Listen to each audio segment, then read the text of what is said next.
Gadfly. I'm on here with my favorite guest, Rachel Alexander. And I mean my favorite. I mean, I hope I don't offend too many people, but you're really the best because you have this election law I stuff. paid you a lot for that.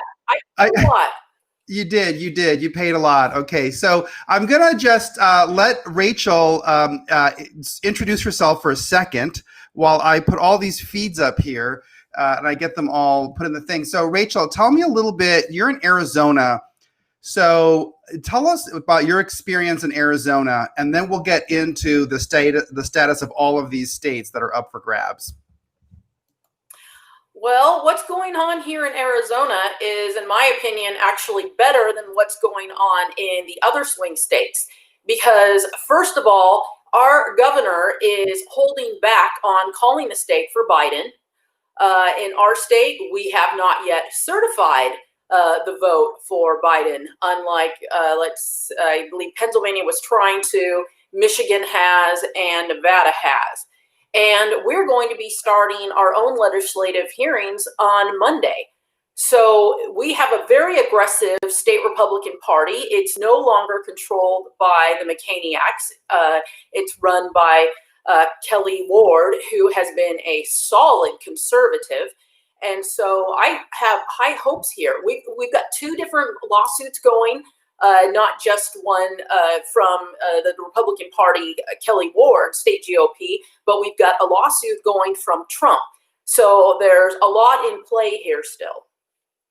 All right, now that's Arizona. What at this point, given the spread between Biden and Trump, how much does he actually have to succeed either at the legislature or at the court level to put the electoral vote in doubt for Arizona? I believe we have the same law that we do in most other states, which is that you have to show that it would have made a difference in the total counts. So here in Arizona, Biden is supposedly ahead by a little over 10,000 votes. So we merely need to show that, and we can already show that, I know, from a lot of the ballots that were returned and then accepted, even though they did not pass the signature test. And so that specifically is what the state Republican Party is challenging. They want to go look at the signatures. And they have not been given access to the signatures, right? As far as I know, I don't believe they have yet. That's still pending in court. All right, so let's just now jump right into the thick of it. There are 6 states at play, from what I understand. We can talk at some point, if we have time, about some of the other states, Virginia, New Mexico, Massachusetts, and possibly California, where there are also lawsuits. But the most important are Wisconsin, Michigan, Pennsylvania, Georgia, Arizona, and Nevada, right?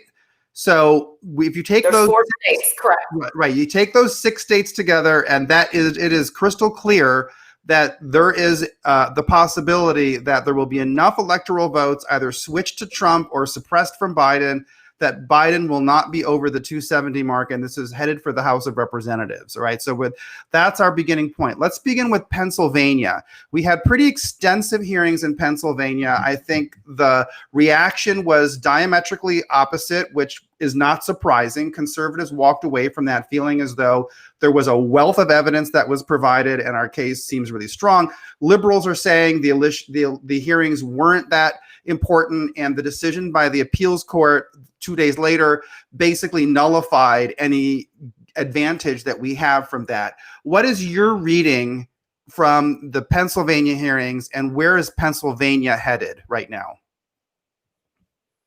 I think the Pennsylvania hearings were tremendous. I was down thinking Trump didn't have a chance at all, 10% chance. And I'm back up to thinking he's got a 20 or 30% chance after listening to those hearings. The left is so desperate after hearing, what went on in Pennsylvania with those hearings, that they are now not even calling them a hearing. They are saying that it was just like an election show, a Trump thing, And the reality is, you go look at the Pennsylvania state legislature's website, and they call it a hearing. Just because this committee that held it, had it in a building located in Gettysburg, which I'm guessing they did, just to make a political statement, doesn't mean it wasn't an official hearing. And, this latest judge, in Pennsylvania that has ruled against, the lawsuits, that doesn't matter because it all comes down to the Supreme Court. And we all knew that most of these lawsuits, and by the way, Trump is getting some victories with these federal district court judges. The mainstream media just isn't reporting them. So that's actually astonishing considering a lot of these judges lean to the left. A lot of Republican appointee judges lean to the left. Our side has a bad habit of doing that. But it doesn't matter. Every single one can rule against them, just like what happened in 2000. Every single judge ruled against Bush until it got to the Supreme Court. All right. Okay. So in Pennsylvania, we're talking about Pennsylvania first. It seems as though there are two different things at play. There's the legislature trying to assert its constitutional rights under Article 2 of the Constitution. And then there are the courts, right? Those are the two balls that are in the air in Pennsylvania. Looking at it from the legislature's point of view, I felt after seeing the hearings that I saw sufficient evidence to say that they can't be certified. I don't know, we can't declare that Trump won or Biden won, but to me, the vote that exists can't be certified because too many of those ballots were completely not secured and were handled in a way that was open for abuse and graft. So I could see the legislature making the political point that we should decertify under the Constitution. I am not a lawyer. So when this goes to the courts, I think the thing that I want to get from you is who has the burden of proof here? Because I think if the burden of proof is on the pro-Trump people, then we're in trouble because we can't really prove past a reasonable doubt that specific individuals committed the fraud because we just don't have the paper trail. They covered their tracks. Right? But if the burden of proof falls upon the election officials to show that their tallies had a provenance that was certain and that was secure, then it seems like we have a good chance. So who has the burden of proof when these particular pleadings make their way up through the court system? Well, as I understand it, yes, our side does have the burden of proof, but it's not beyond a reasonable doubt. That's in a criminal trial. This is merely civil at this point, and so I believe the standard would be a preponderance of evidence. And basically, now we're getting into what is the meaning of evidence. In law, evidence includes things like affidavits. And, during the Pennsylvania hearing, we saw testimony after testimony after testimony from all these people who witnessed the fraud and saw the fraud. And so, in my opinion, that clearly could constitute a preponderance of the evidence on our side. Okay, so that means that we do have a shot both in the courts and in the legislature. I have seen a lot of people. I just saw a tweet from Denny Burke. He's one of these people in the Southern Baptist world who sometimes looks like he's a brave warrior. Sometimes he looks like he's a hack for the establishment. I don't know. I can't tell. I can't see what's in his heart. But he said that Trump is going to lose at the Supreme Court 9-0. What do you think? Like we're going to win 9-0? No, he thinks Trump's going to lose, that all 9 justices, with the exception of possibly Barrett, are going to say that we don't have a case. Absolutely not. And I'm firmly confident about that. I mean, we have such a strong case. I've never seen so much felonious election fraud in my life. I can't keep track of it. There are so many different ways the Democrats committed fraud, and there are so many numerical impossibilities, statistical impossibilities. It's a flat and shut case. So when you just asked me that, I thought you meant the Supreme Court was going to go 9-0 in favor of Trump. So I think Roberts is the wild card, but we don't need him. We just need 5-4. Right. Okay. So let's go on now to Michigan. That's the big one. Sidney Powell filed an extensive brief. I looked through it. I tried to get my head around all of it. I'm convinced by it because there seems to be so much that looks bad and that we have right in front of us. It seems like there are a lot of receipts for this one. In the Michigan case, it seems very clear that in multiple districts that were the key districts that turned the corner for Biden, there were more votes counted than there were people who could have possibly been registered in those districts. So how strong do you get behind Sidney Powell's brief in Michigan? Do you think that was a well-constructed brief? Was it done mostly to just get the information out there in the court of public opinion, or do you think this has legs, legally speaking? Oh, it absolutely has legs. I mean, I don't know if you know much about her record and how many successful appeals she filed as an appellate lawyer. You know, call myself an election lawyer, blah, blah, blah. I briefly practiced law, and only a total of 12 years. This woman has practiced it her entire career. She worked for the Department of Justice, and she has, these numerous high-profile victories under her belt when she moved over to the private sector and defended all these innocent people who were being prosecuted.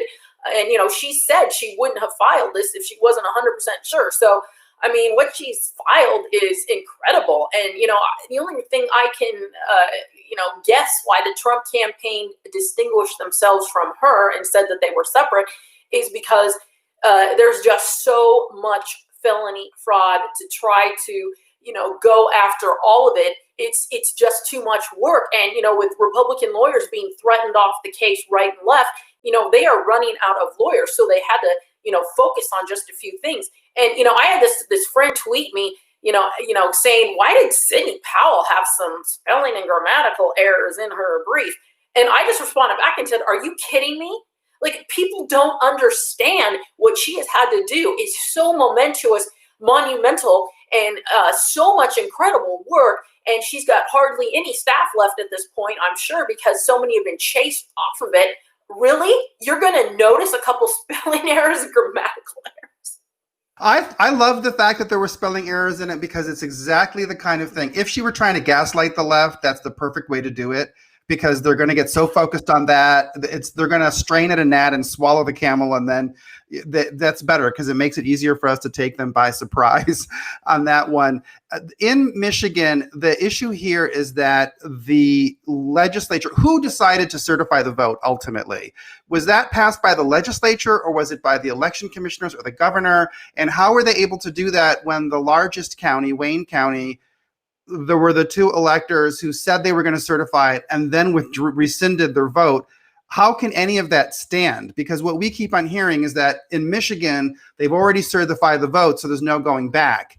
Can you explain to us where that stands and where does the certification really stand? And I think that applies also to Pennsylvania, another state where we're constantly being told that it's already been certified, so we can't go back. I mean, how does that work exactly?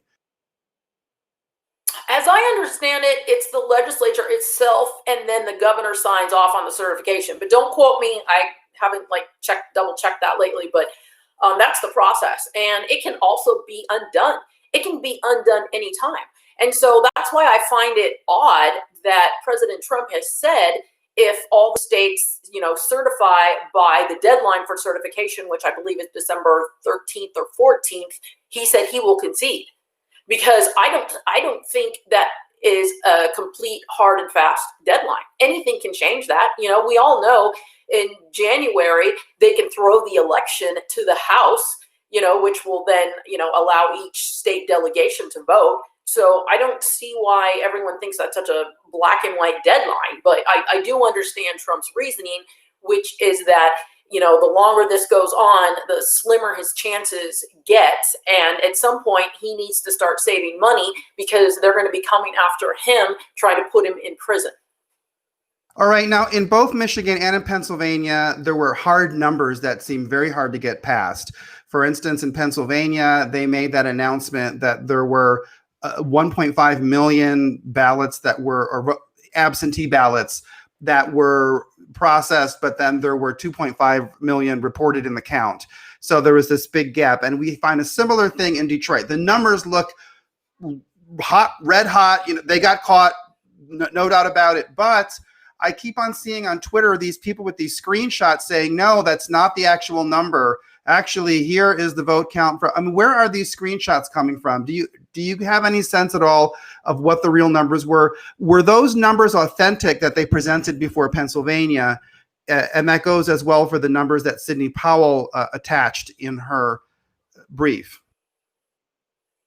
Well, what I keep noticing is when we come out and find numbers like this that show more people voted than were registered voters, what the left does is they go back and they find a screenshot in time when there were different, totals of numbers that had come in and been counted versus registered voters. So you have to go back and nitpick them to find out exactly how they're coming to this, different conclusion showing there was no fraud, because you can, it's follow the trail. And, they've been dishonest the whole way through. And, they take advantage of the fact that most of us don't think to go back and trace the numbers back. Okay, now in the case of Michigan, they're also having hearings next week, early next week. Are those of the same nature that we saw in Pennsylvania, or are those different? This is the same thing where one of the committees in the state legislature is going to hold hearings. Is that correct? And does that also have the ability to sway the election count in Michigan? I know it's official. I can't remember if it's an actual committee that's going to hold the hearing or whether it's the entire state legislature. All right. Okay. So let's move now. Part of the Michigan case dealt also with the testimonials about the strange occurrences with people reporting that they were feeding ballots in multiple times. They had a stack of 50 and they fed it through multiple times. Have you seen any evidence presented to counter that, or any substantial explanation for that? That was an important key part of it. That's the first part of the question I wanted to ask you. And the second part is, are you worried that we don't have any photographs of this van pulling up at 4 a.m. in the morning with all of the ballots? In an age of cell phones, I get a little bit anxious when that testimony about how they delivered these thousands of ballots on pallets at 4 o'clock in the morning, that testimony finds its way into our arguments, but I haven't seen photographs of it yet. So can you speak to those two issues? Number one, has there been any counter testimony to these people who report having seen all these strange occurrences? And number two, are you worried about the lack of the photographs for these things? Well, on the first one, no, that's a good point. I hear a lot from the left. I have a lefty friend I chat every day, and he comes up with every counter argument. And so I've never heard any evidence. I think they're just hoping people will forget about that and it will just go away. But what's hurting them is we are now finding people not only testifying that they witnessed that type of behavior, but they are testifying that they participated in it. That gets even more difficult for them to refute. Now, while you say that about the fact that we have no, say, video evidence of people dropping off these ballots in the middle of the night, right, okay, we need to get to the bottom of that. Are there security cameras outside the building, inside the building? Somebody needs to get to the bottom of that. But you know what? That's just the left trying to add a higher barrier to evidence that you don't actually need. Once you have witness testimony, especially if it's witnesses that have participated in it, that's enough. I remember when I was at the prosecutor's office, one thing that used to drive our office crazy was what we called the CSI effect. That is that crime show that always showed that crimes were solved with DNA evidence. And it really affected juries, because juries then thought from then on out, you can't find somebody guilty of a crime unless you have DNA evidence. No, it's beyond a reasonable doubt is the standard. It's not, this high level of evidence is needed to, show that something happened. Right. Okay. And then in both states, in Michigan and in Pennsylvania, there are so many different testimonies that have come out that reflect the fact that there seems to be concertation and intent.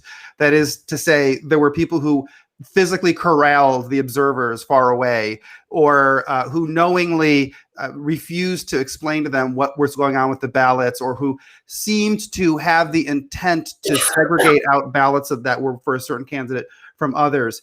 If we show intent, does that give us the ability to bring in all of the circumstantial evidence of these officials who have made all of these anti-Trump statements? Are we allowed to bring in then all of the suspicious behavior by the people in the media who have shown this long-term hostility to Trump? Or is that basically not going to help us with the larger legal case?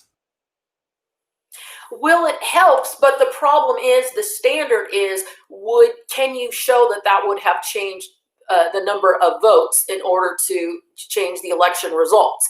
And you can't just say, well, 6 Republican observers were told to stand 20 feet away.